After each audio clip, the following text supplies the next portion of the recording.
Hello, Garry families. Welcome to this week's episode of the Garry 5, where we bring our Garry home to your home. This week, we're going to have Mr. Oakley talk about some things as we're starting the next semester of school. So, Mr. Oakley, take it away. Thank you. So we are really excited. We just started the second semester officially last week. So we are in full swing of second semester, and we've got a lot of great things going. Next time, we're going to share some amazing results of our winter map test because our kids are finishing that up today, and our growth has been fantastic. So that'll be next time. But want to talk a little bit about this week, kind of what's going on at Garry, recalibrate some expectations, and kind of give a couple of updates. So the first thing I want to talk about is as the second semester starts, we are winding down 7th grade boys and girls basketball, and we're starting 8th grade basketball next Wednesday. And in addition to that, we also start 6th, 7th, and 8th grade boys and girls wrestling. So literally every kid in the school, if they're interested in doing it, can. So that starts next Wednesday as well. Kids can sign up with their families on final form. So a couple of sports kicking off next week.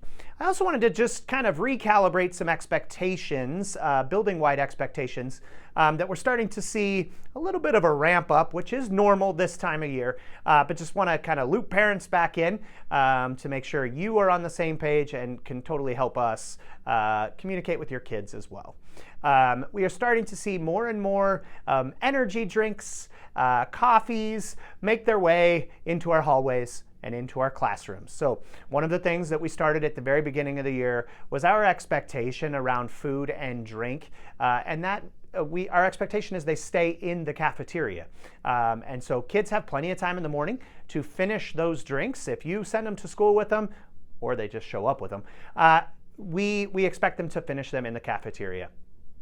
If they're making their way to class, we are actually asking them to either dump them out or head back to the cafeteria if class just started. But one of the things we don't want to do is lose instructional time because we're sucking down a coffee or a Red Bull. So we want to recalibrate on that as we start to see a little ramp up there.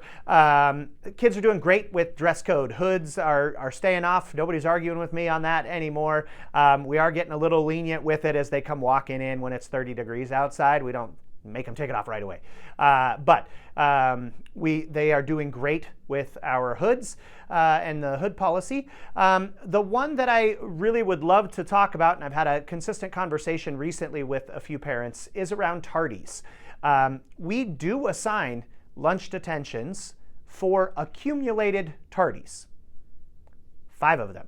So if your student comes home and goes, I got a lunch detention and I was just tardy for 1 day, that's not true. That's not how it works.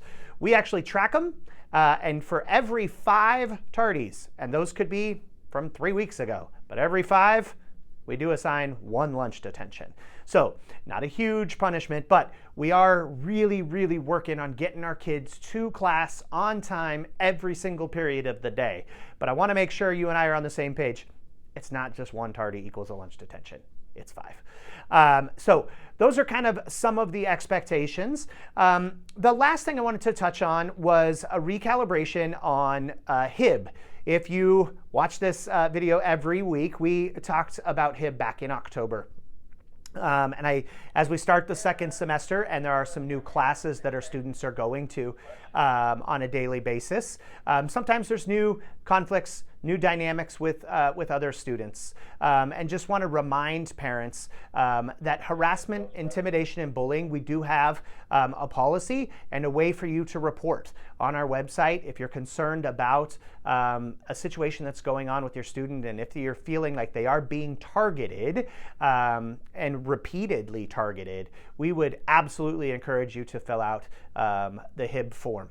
If your student has a conflict that somebody's just being mean to them, or they called them a name, and it's not a repeated thing, it's not a targeted thing, they're just having a conflict, encourage them to come to the reset room and fill out a report form.